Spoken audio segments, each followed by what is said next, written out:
So are we starting?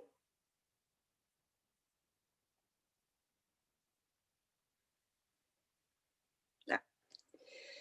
So welcome everyone to session 3 in the survivorship stream for the ERC conference. And like I said in the last one, it's so great to see that this is an important and recognised theme in the conference, and we've had a really great range of speakers speaking in the survivorship theme for the last few sessions, and we've got 3 great speakers lined up today. So I'm Professor Karen Smith from Victoria, Australia, and Director of Research for the Ambulance Service, and also Chair of the Cardiac Arrest Registry. And our speakers today, we have Sachin and Gisela and Vicky, and it's going to be a really interesting session. So I'm going to hand over to Paul Swindle, who is a serious advocate for cardiac arrest survivors and a survivor himself, to introduce our first speaker. So welcome, everyone. Thank you, Karen. I've got the pleasure of introducing Assistant Professor Sachin Agarwal, who is a neurology and neurocritical care doctor at the Columbia University Medical Center, and is a director of the Neurocardiac Comprehensive Care Clinic, M4C, which is the first of its kind in the United States, which is a one-stop shop for survivors of cardiac arrest. So that sounds great. And Sachin is talking on COVID-19 effect on cardiac arrest and the New York experience. So welcome, Sachin. Thank you, Paul, for the introduction, and thank you everyone for inviting me here. So today I will talk about how the COVID-19 pandemic affected the survivorship of cardiac arrest, people who have survived in last 2 years and in New York City and still face the health impact of COVID-19. So next slide, please.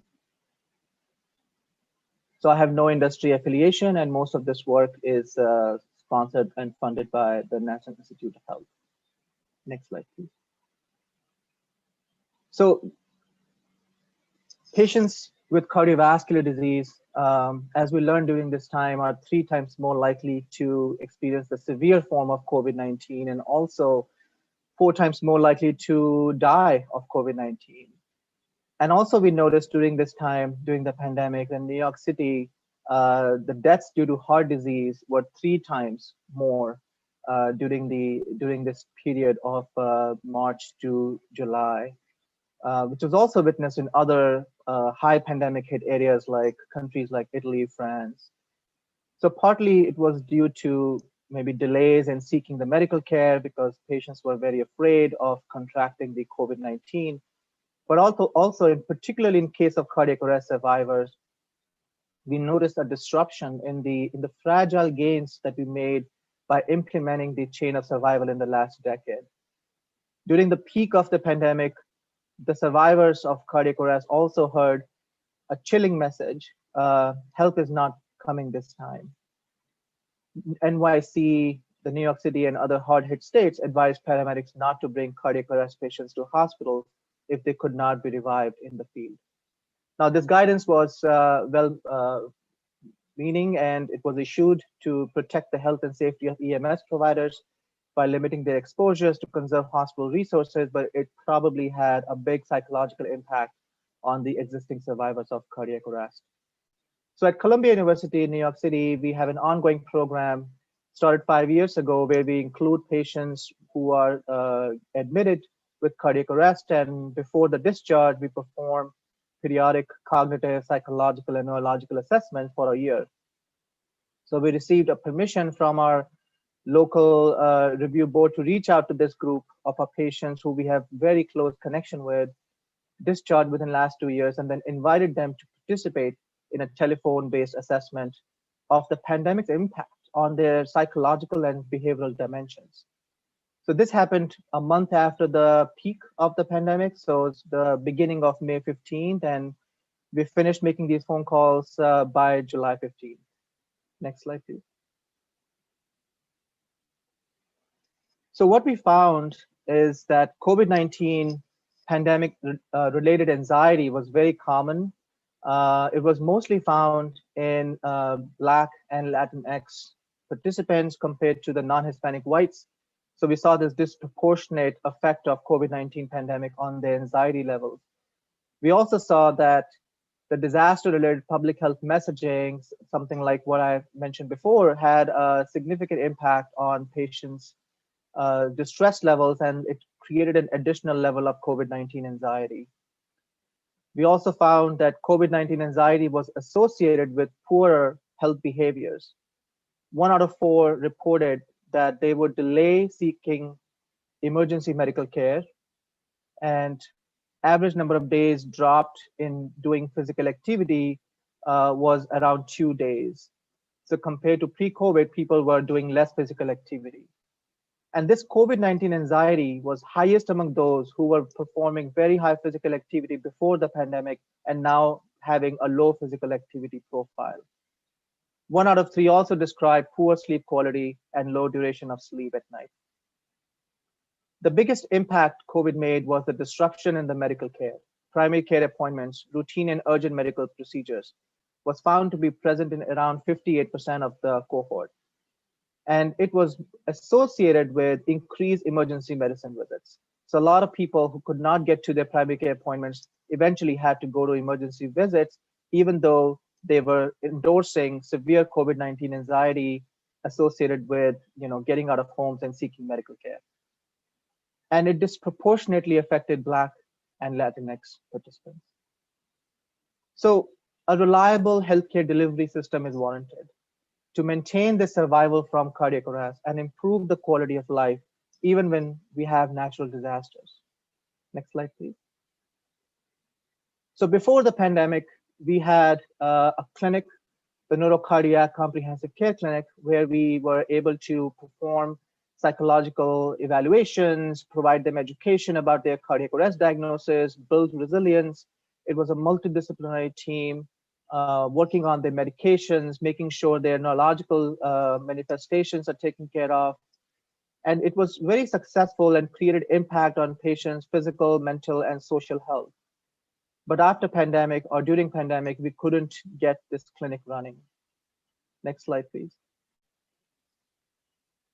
So at this point, what we have is what COVID has done, the pandemic has done, is gave us this capability of developing home-based, tele-based rehab models, tele-based psychiatry services.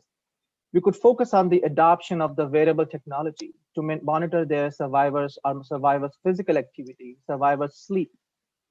Also, there are now a lot of non-invasive technology for remote monitoring programs to monitor their vitals, to make sure that they're connected with us and could communicate any catastrophic events, including remote access to defibrillators.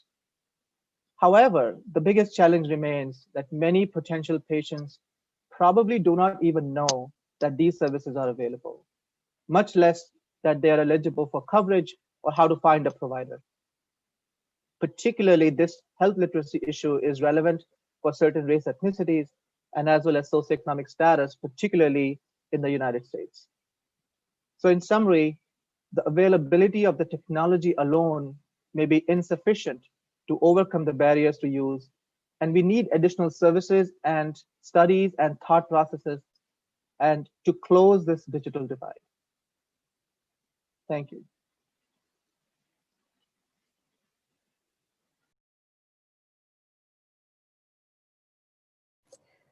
Thanks, Sachin. That's fascinating. And I'm not sure if any questions have come through, but I guess one thing that I've been thinking about that I guess is not so related to the COVID concept, but I really appreciate that COVID has sort of disrupted us in terms of looking at online-based treatment options. But one way in terms of notifying patients where these services may exist is capitalising on local cardiac arrest registries, where they may, send a brochure or something out to survivors, maybe, a few weeks or 1 month post the event to sort of let them know that these services exist.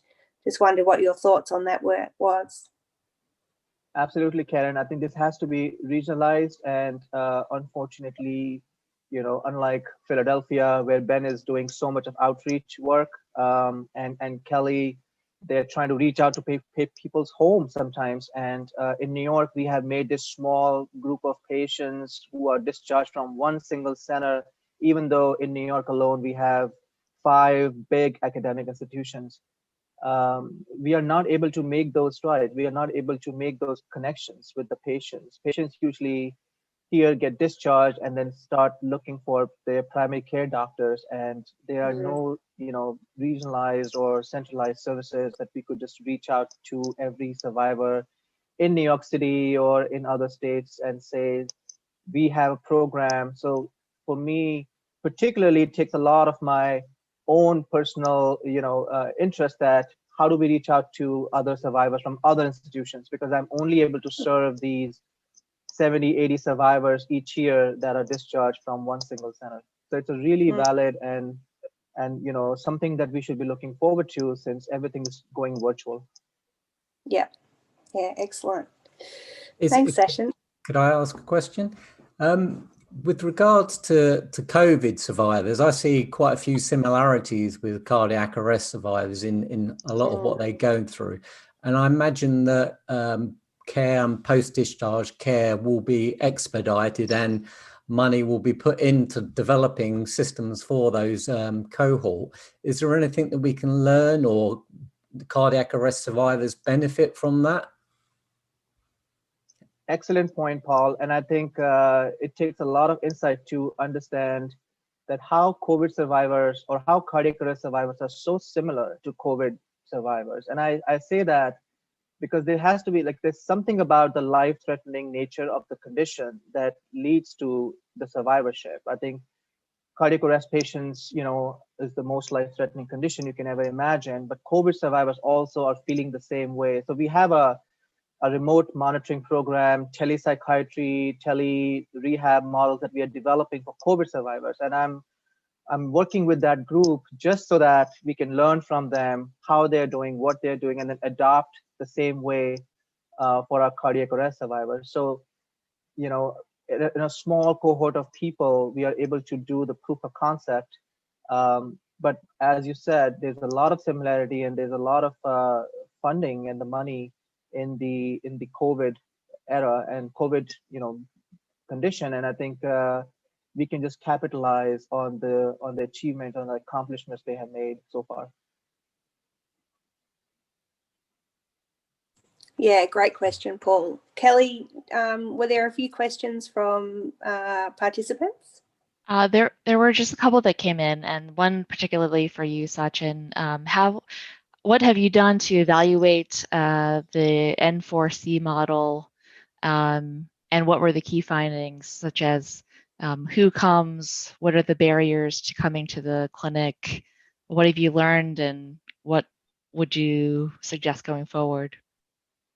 Excellent question. And I think, so what I've done so far is, before the clinic started in 2017, we still had the ongoing the program that we had for last 5 years. So we had patients who were, getting their assessments done, even and not seeing anyone, this multidisciplinary team of neuropsychologists, social worker, pastoral care, the rehab folks. So we have this whole team of people. So they were before this time.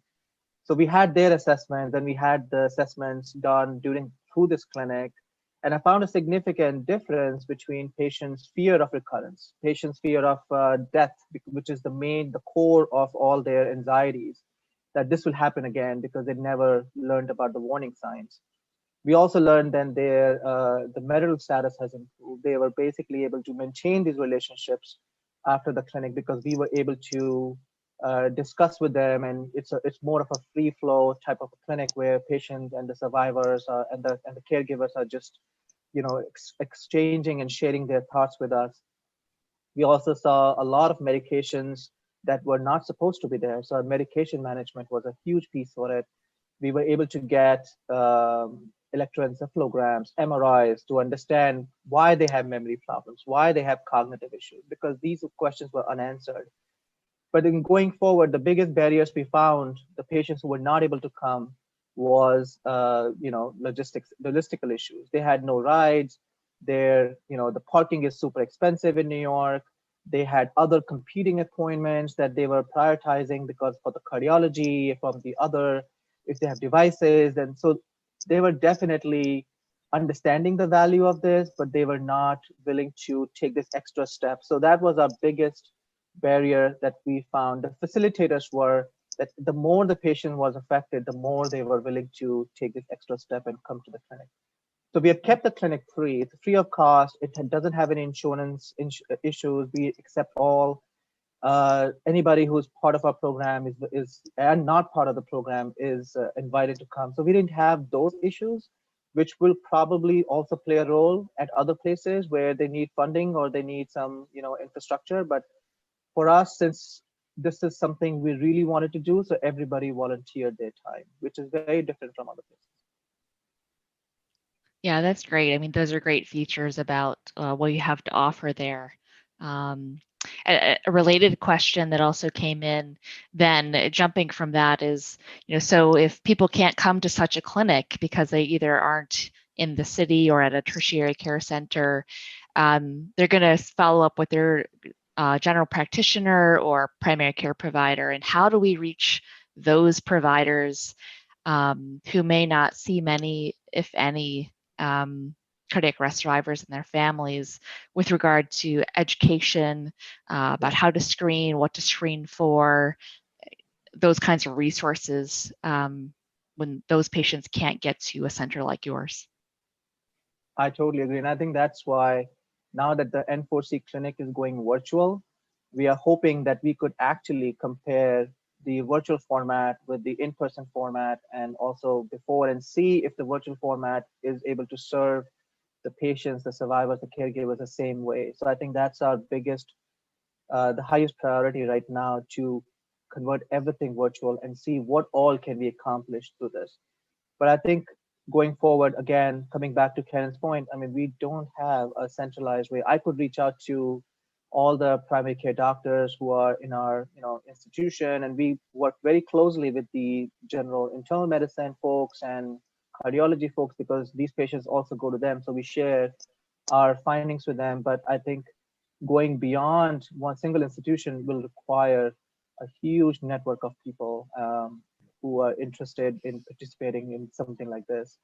So I think first we have to just prove that this works, this will help, the delivery is needed, and what all components are needed. Because right now we could bring multiple providers, but I think at the end of it, you have to come up with one or two core people who you really need to make this work. And then the others are just, optional sort of. So that's what we are on right now. And hopefully also the timing of it, as you and I have discussed before, how soon do you want to see the patients? Is it a week? Is it a month? Is it 6 months, 3 months? And our clinic and our study has gone from 6-month follow-ups and 12-month follow-ups all the way to now 1 month follow-up, because I think earlier the better. And that's where you make this connection with them and take care of their initial hiccups that they face when they go home. If I can make a comment, first off, such an amazing work and one experience to share with this group and the audience, lest anyone think this is an academic issue and just sort of something nice that doesn't fundamentally matter. This is one story of many I could choose. I got contacted by a young woman who I knew already, who had a cardiac arrest that we were involved with, who had gone to her OB-GYN physician because she had just gotten married and wanted to have a child. And the minute the OB-GYN physician heard that she had cardiac arrest in her history, said, "Oh, you must never get pregnant. You will die. This is terrible." And she called me very distraught. Now, she knew me, thankfully. She called me. I said, settle down. We can get this. This is, that doctor doesn't know what they're talking about. She now is a wonderful mother of 3 beautiful children.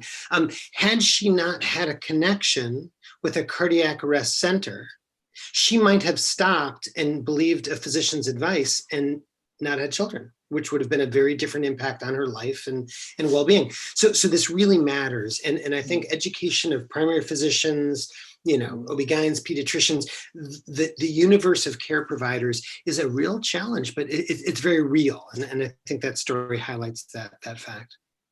Absolutely, Ben. And I think a lot of our survivors come to us and say, I have stopped driving.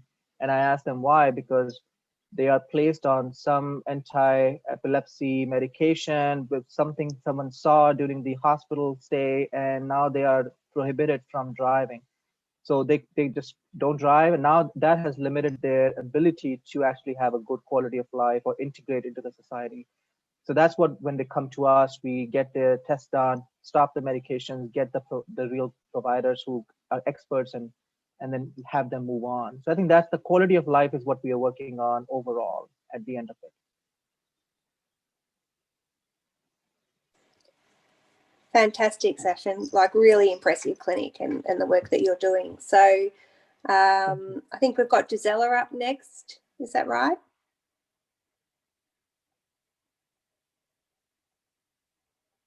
And someone's introducing Gisela. I think it was Vicky, but it doesn't matter for me. Oh, Vicky's up next. Bad sharing. I've got Vicky. So Okay. Vicky Thanks, Joshi is a physiotherapist working in neurorehabilitation, and she's currently undertaking a PhD at the University of Southern Denmark. Take it away, Vicky. Thank you. Yes, so my background is as a physiotherapist in neurorehabilitation, clinical for around 14, 15 years. And I got interested in this subject because I was seeing people who had had a cardiac arrest potentially with problems that were beyond cardiac problems, but they weren't officially neurological patients and didn't officially have brain injury. And therefore, could we see them in the neurorehabilitation service? So I started looking for the evidence and looking for the answers on this. I'm currently living in Denmark, so this is where I'm doing my research. I'm part of REFER, which is a Danish Knowledge Centre for Rehabilitation and Palliative Care. So if I have my next slide, I can tell you about what we're doing in Denmark. So in 2017, myself and some of the other researchers were interested in knowing what happens to our cardiac arrest survivors, what services are there, what rehabilitation, and it was really tough to find out. So what we did was we put together something called the DANCAS network, Danish Cardiac Arrest Survivorship Network, really to try and find out what was happening in Denmark, share knowledge, what research was going on, what was the clinical care, and also to see how we could improve things. In 2018, we did quite a lot of user involvement work. I think has been discussed a lot in these presentations already. There's great heterogeneity around survivors of cardiac arrest. Everyone has a different story to tell, different experiences, and different problems. So it was really important to try and hear these stories, find out what happened for people and what they felt was missing, what they wanted. Based on that, I had lots of different outcomes, some of which have been used to develop the research projects that we're doing, and some of them have gone straight into how do we change things clinically.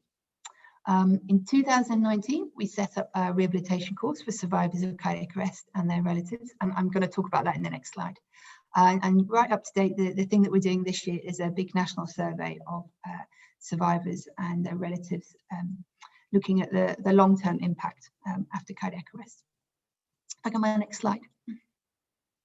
So the rehabilitation course that we are running at REFER at the Danish Knowledge Centre, these are for survivors of cardiac arrest. They need to have self-identified rehabilitation needs. So we are not screening as such. They are people that have been either they refer themselves or they were referred by their doctor, and as I say, self-identified rehabilitation. We're aiming for people who are around 6 months or more after cardiac arrest. They need to be self-caring, and they can come on the course with or without a relative. Most come with a relative, and it's a residential course. So again, they need to be able to come and stay overnight. It's a comprehensive course, a little bit in the way that cardiac rehabilitation is comprehensive. So we have different elements. I would say that it's run for 5 days, so that sounds like a lot of time, but actually when you're taking people who've perhaps got mild cognitive problems or fatigue, as we know is such a big problem, we've had to look very carefully about how we timetable and how much we do. So I would say what we're really doing is we're doing some testing, we're doing a lot of education and information delivery, a lot of discussion and peer support.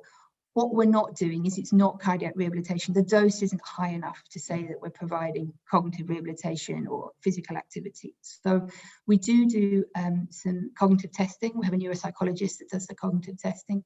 We have a psychologist who provides some psychological sessions. Peer support is really, really important. So it's definitely a group intervention and giving people lots of time to talk and share information. We talk about active rest, so we have some yoga and some mindfulness. Fatigue management is a really important part of the course. We talk about energy conservation and sleep hygiene. And we talk about physical activity as well. And we have a physical activity diary that they fill in after the course. We also have some extra sessions, if they would like, on return to work, so understanding the return to work system in Denmark and how they can navigate that. And also family life, because we know there's a big impact on children. So if I have my next slide. Thank you, that's great. So that's a very brief overview of the course, and there's a bit more information in my presentation.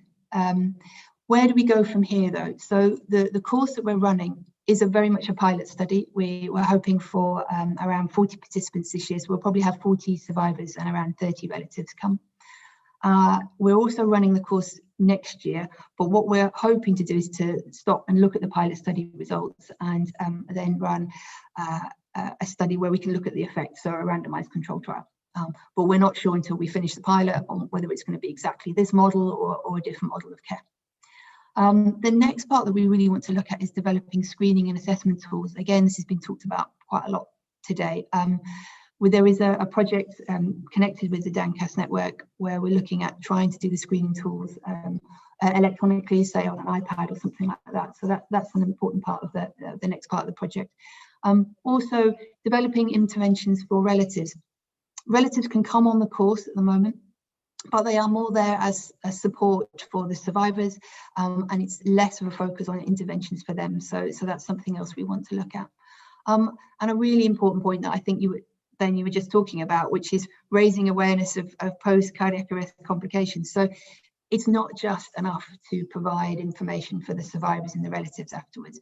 We have to make sure that the health professionals that they're coming into contact with know that they could have cognitive problems, know that fear of reoccurrence is a big problem, that they can potentially have fatigue. So that's something else that we're looking at as part of the network. That's me.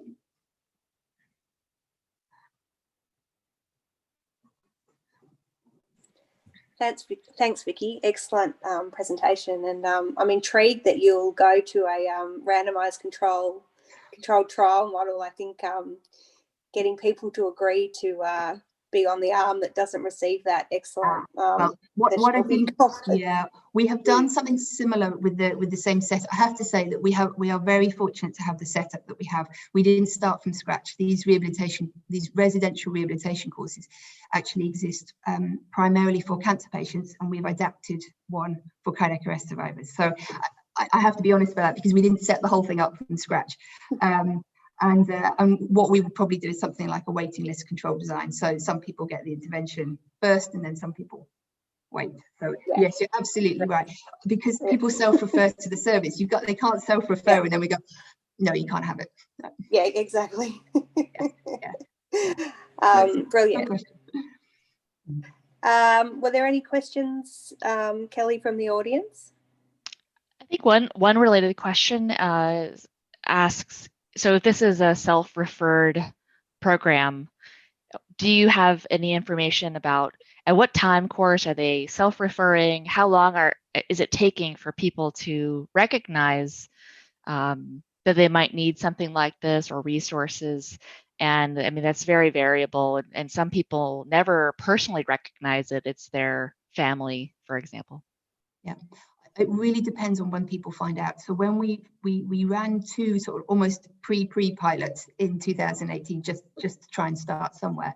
And very much the people that came on the course were people who had been connected to the Dancast network somehow, or they knew via the Danish Heart Foundation, who have done a lot of publicity for us. So, but since then, what we're finding is as more people find out about the course, we're actually getting more referrals that have are coming earlier. So we're even getting people who first heard about the course in hospital. It's perhaps their cardiologist that's heard about it, or some of the specialist nurses.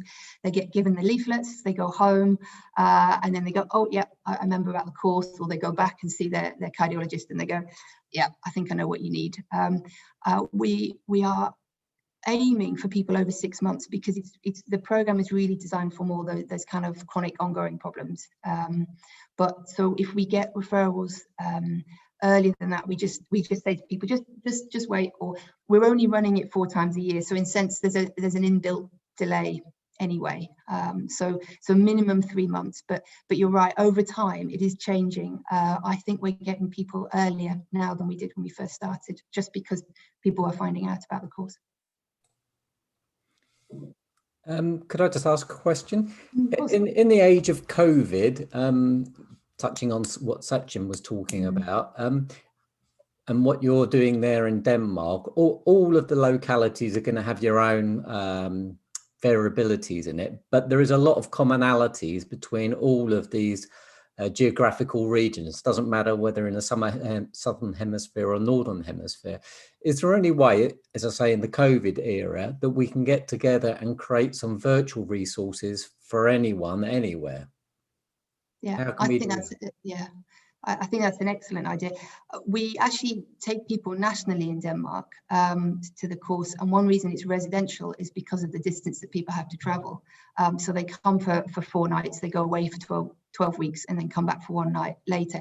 And there are many people that can't come on the courses because they have children or they have caring responsibilities, and that's before we get to COVID.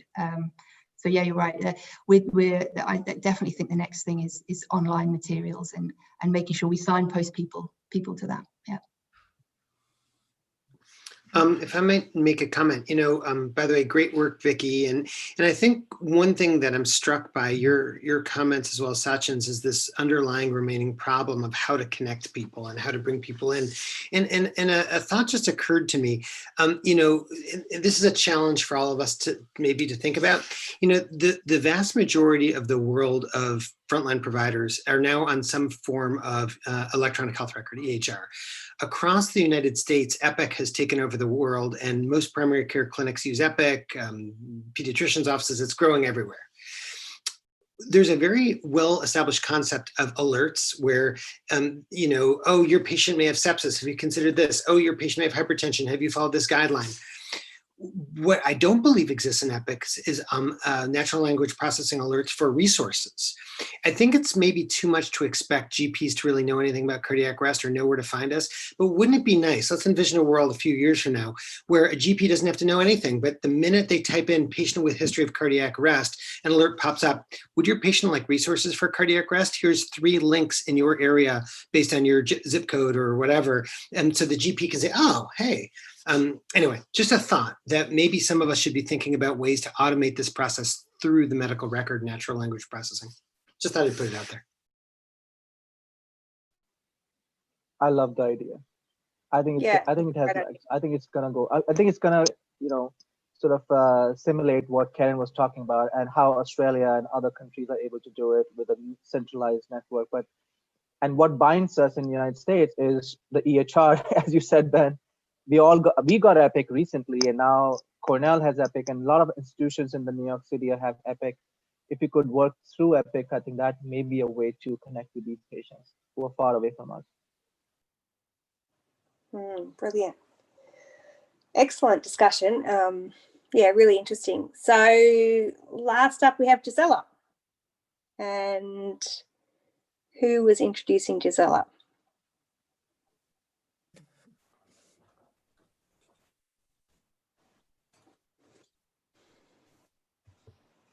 Well, I can introduce Gisela.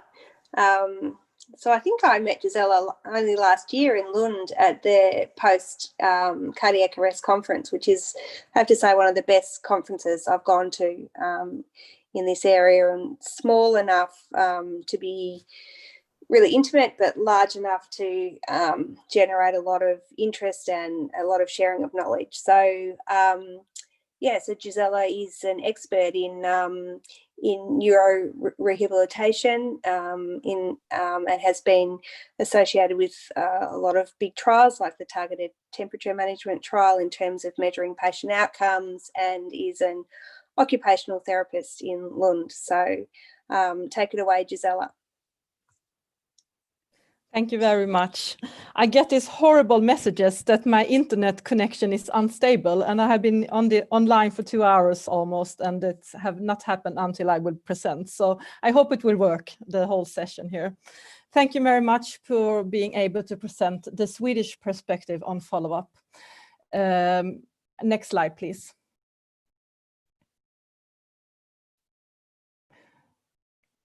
So the work I will present here today is the work by the Swedish Resuscitation Council's working group on post-cardiac arrest care, shared by Dr. Johan Israelsson.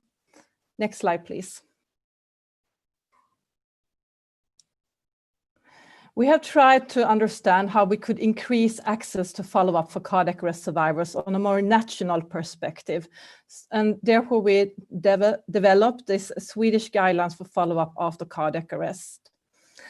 As we have discussed several times during these sessions, there are no specific care pathway for follow-up for cardiac arrest survivors, as for example, stroke patients. Therefore, we instead focused on having a structure of some parts that should always be offered to cardiac arrest survivors, irrespective of where their follow-up was provided, which could differ due to different causes of the arrest and local possibilities. These guidelines are based on the European Resuscitation Council's guidelines on post-resuscitation care that was published in 2015, but modified to suit a more Swedish context and a clinical perspective. We presented them the first time in 2016 at the large National Swedish Cardiac Arrest Conference, and in 2019 they were published in Sweden's most read physician journal. Next slide, please.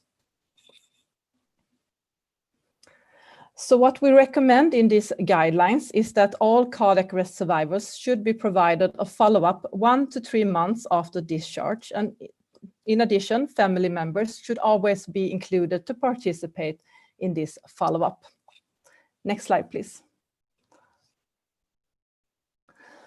So the structure of the follow-up is that irrespective of where the follow-up takes place, which could be in the cardiac rehab unit, it could be a post-intensive care clinic, it could be in a neuro rehab facility, 4 parts should always be included, irrespective of the general topic of that follow-up. And these 4 parts are: 1, to check that the patient and family members have received appropriate follow-up and information, especially regarding some topics that we think is especially important for cardiac arrest survivors and listed in the guidelines. 2, to screen for cognitive problems. This could be done by either asking the patient and the family members about problems in everyday life, but you can also use more structured screening instrument where we give example of some to use. And 3, to screen for emotional problems. Again, you can ask the patient and the family if they experience any problems, but you could also use more structured questionnaires. And 4, to provide information. And for information, I don't know if you see that one because I see only your pictures, but I try to see if there is something more popping up here. Because in the Swedish Resuscitation Council, there is a booklet where patients, family members, and professionals describe the recovery phase after the cardiac arrest and explains different outcomes. And this could be provided to the patient during this follow-up. Next slide, please. Yeah, there it is. Yeah, thank you. So it looks like that. Next slide, please. And please move forward so the English version is showing. If you continue to, and once more. Thank you. One important part of these guidelines has been to also recommend that not just doing the follow-ups, but also that the person that do these follow-ups actually know what to do with the problems discovered or the lack of information, because we don't think it's so wise to just screen for problems. You also have to be able to provide something to the patient. But we do not necessarily think that the person that do the follow-up may be the one that could give this information or provide support and rehabilitation. Instead, we focus on that the person that do the follow-up should have good awareness of where to refer the patient further due to local possibilities. We stress and highlight the importance of collaboration between different specialities. So, and there should be one slide more, but I see it's not there. This is an older version, but I should just explain that in 2019, we performed a survey in Sweden where we included, where we sent a survey to all 74 hospitals in Sweden that care for cardiac arrest patients. And 49% of responding hospitals, I think it was 47 hospitals that responded, actually say they use these guidelines on follow-up after cardiac arrest, which I think is quite good, but of course not optimal. And for the larger hospitals with 50 or more cardiac arrest patients a year, the number was even higher. It was 55% of the hospitals that use these guidelines for follow-up after cardiac arrest. So it shows that this information is spread and used, but of course could still become better. And I think one important part to improve further is to increase this collaboration between different specialties and the knowledge of where to send the patient further when you have screened and for problems in these patients and survivors and family members. So this is a Swedish version of follow-up after cardiac arrest, and I'm happy to answer any questions you may have.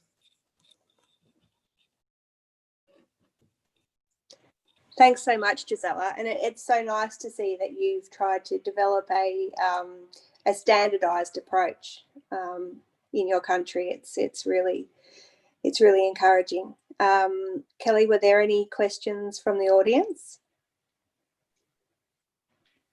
And no specific questions as yet. Did any of the other panel members have any questions that they'd like to pose to Gisela or any of the other members? Because we can open it up. Sachin, go first, and then I'll go. Thanks, Ben. Gisela, great work. A lot of inspiration to take. Can you tell us when you developed this resource, were there inputs taken from the patients or their families, or was it developed mostly by the clinicians? Like, how was it developed? How did you even start creating something that you were so confident in implementing throughout the country? Yeah, thank you very much for that question. In the second slide, you see that who is included in this working group on post-cardiac arrest care in the Swedish Resuscitation Council. It's the clinicians from different professions, but we also have a reference group with other specialties that is not included in the main group, and we also have included patient and relatives in that reference group, so they were able to comment on these guidelines before we published them.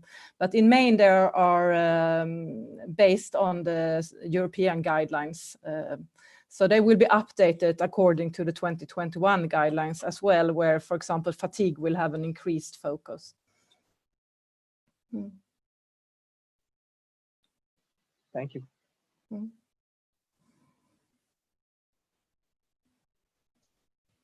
Ben, did you have? Yeah. One question I think for Gisela, which, by the way, fantastic work you're doing there, and to all the speakers. I'm curious to know if you guys are compiling in any meaningful way sort of comments and perspectives of the families of survivors regarding what they liked, what they didn't like. I think one of the growing trends being recognized in the US, largely through the development of a funding body called PCORI, the Patient-Centered Outcomes Research Institute, is that we often don't think enough about what outcomes matter to the patients and their families enough. And we're all guilty of this to varying degrees. And so it raises my thought. It's a challenge and a question to say, we often think we know what families want, but I honestly am always humbled by learning that what I thought they wanted is not what they wanted.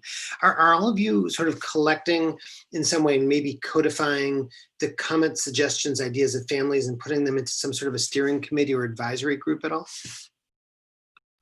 And that's a question, I guess, for Giselle, but all the speakers today. I agree that it's a lot of things that we don't know. This is based on the most common outcomes that we do matter for return to, for example, work and participation in the society, based on mainly research. Of course, we have met a lot of patients and families during these years, so it's based on that too. And I think during a clinical follow-up, it's also very open to what the patient and the families want to discuss. It's just to remember to focus at least on these 4 parts, and then it could be very open. But still, this is a very important field for research. And I know, for example, that Kirsty Haywood do a lot with these focus groups. And for us that work in more structured research settings like the TTM trials, this will be very important to learn more on what specific questions we will ask in the future. But I think in the clinical work, clinical practice, I think the most important is to be very open for what the individual patient and the family members want to discuss, and at least as a minimum include these 4 parts in the follow-up. Yeah, that's true. I know, thanks Gisela, I know Kirsty Haywood from Warwick University is starting a project with a PhD student which is looking to see whether they can develop cardiac arrest specific patient reported outcome measures. So and that'll be sort of a global collaborative, so that'll be really interesting to see. And I guess, Paul, you probably have some thoughts or some things to say on this from your perspective, in terms of whether the questions that you get asked, or that that your family got asked, in terms of did they address what was important to you in terms of your sort of survivorship journey? Well, I can see that what they're doing, or what Gisela and Vicky are doing and Sachin are doing, looks like the way forward, and Tom in Essex as well. And that's why I'd really like to get this sort of stuff rolled out as far and wide as possible, because something is better than nothing. And when I left hospital, I got nothing. And unfortunately, still 5 years or 6 years later, I still see people who come into the Sudden Cardiac Arrest UK group saying exactly the same things that I went through 5 or 6 years ago. They're slightly better off now because there is a little bit more information for them to digest, but they shouldn't really be reaching the point as they are. They're coming to this group for their primary source of information. You guys are doing some fantastic work out there, but it's how we get that out to everyone is the key for me. I know there's these guidelines, ERC guidelines coming along. How do we make sure that they're implemented, not only in the UK and countrywide, but everywhere? That's why I touched on earlier about the virtual resources in the COVID world, because I think we have to embrace. I've always found the NHS a little bit backward in some of its technologies or use of technologies. It hasn't embraced the modern world really in a lot of areas. And there's so much stuff, you only need to look on YouTube and some of the other places. There are some doctors who are really innovative and doing some fantastic things just through a YouTube channel, just getting information to people, telling them that they're not going mad. They're not, these things are to be expected to a certain degree. Some of them will dissipate in time. There are things that you can do. There are things that experts can do, help you do. And it's just bringing everyone together, whether that's in person, which is difficult at the moment, but we can certainly do more online, I think. That's my little rant over, sorry. No, that's good. Thanks, Paul. Yeah, I think all public health services are probably similar to the NHS, really, in terms of it's slow to embrace innovation. But yeah, I think COVID has been the big disruptor. So it'll be really interesting to watch this space in those terms. So I think we're getting pretty close to the end of the session. So I don't know if there's any pressing questions from the audience, or if any of the panel members or speakers have any last words of wisdom to the group. I was just going to go back to Ben's question, actually, and that Paul was talking about. It's really interesting. One of the nice things that we have with the course is because it's residential and we have people for these 5 days. There's a lot of conversation and a lot of chance to talk to people, and we do have some more kind of formal focus groups and qualitative data that we're collecting, but actually it's often the in-between conversations that are really interesting. And we ask people at the end, what did you find most useful? And it's not always what you think it's going to be. You design these interventions based on best evidence, and you think, right, we'll definitely put all of these things in, and they'll find that really useful. But it sometimes really surprises you. And one of the things I've been surprised about is often we have this session with a priest that goes on in the evening, partly because it was part of the cancer courses, so we kept it.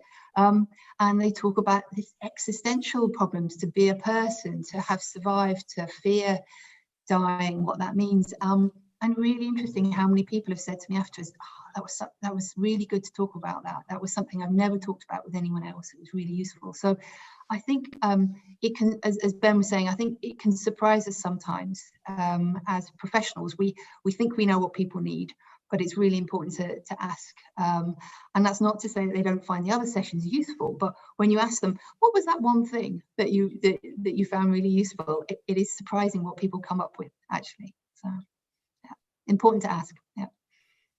Yeah, I think, Vicky, you absolutely nailed it. And I completely agree with what your assessment and what you are getting from the patients, and what Paul was saying and Gisela had mentioned. The origin of neurocardiac clinic was because the patients wanted it. I was not planning to do a program because I worked mostly in the ICU setting. So for me to come out of the ICU and work in an outpatient setting was a very big, step. But I think what I saw is that the patients were not able to get those kind of information, get that kind of a care anywhere else. And I think that was the origin why we started the program. But the importance of having or including patients and families in whatever you do, I think it's critical. So currently we are developing these behavioral interventions to work on the PTSD-like symptoms and the anxieties that patients have towards health behavior. So we are fortunate to have this group of patients who have connected with us through the clinic, and we are creating an advisory panel out of those patients and their families, and helping and taking their help to develop these interventions. So I think we already know the observational component of this, that people do have problems with cognition, people do have problems with emotional well-being and quality of life, but then what are you going to do about it? So even the interventions should be including patients and their families before we even think about designing them. So very well said. Thank you. Yeah, excellent advice. I would like to add a final thing regarding all these questions and comments regarding the COVID focus and the resources for COVID. I have to say that in Sweden, I think, yes, there is a lot of resources and focus on COVID, but there are also a lot of focus on ICU-related problems. And I think this is maybe a good time to try to increase the focus on rehab support follow-up for this little bit larger group, and in that way also get more support for cardiac arrest survivors. So if we can try to take advantage of this media focus on ICU patients, I think maybe we for once could move forward a little faster. Yeah, in Sweden at least, I think there is a little bit opening by this. Yeah, I don't know if you have experienced the same in the other country. The whole world's watching Sweden, Gisela, with your natural experiment. of yeah, but I of- didn't mean that one. I meant for follow-up support and rehab, because I heard, for example, one patient that had sepsis that said that now everyone understands the fatigue, because that have never been on the news before, but now everyone talks about fatigue, for example. So maybe this could be a good time point also for more support for other patient groups, I hope. Gisela, you're not wrong. That's a great point. We're running the place I work is running a course for COVID patients. We've run 2 courses already, and it was much of the content is being designed on what we did for the cardiac arrest survivors. So it does cross over, and we're hoping to look at some similar outcomes for the 2 groups as well, which I think would be really, really interesting. There's something about people having something that they don't think is going to happen to them again. So the COVID patients are talking about the fact, well, I've had it and I've survived, so I'm okay now. Whereas the cardiac arrest survivors, fear, the fear of it happening again is there. So there's something really interesting about looking at the 2 groups, I think. Fascinating. Even if I think that many COVID patients are very afraid of getting it again as well.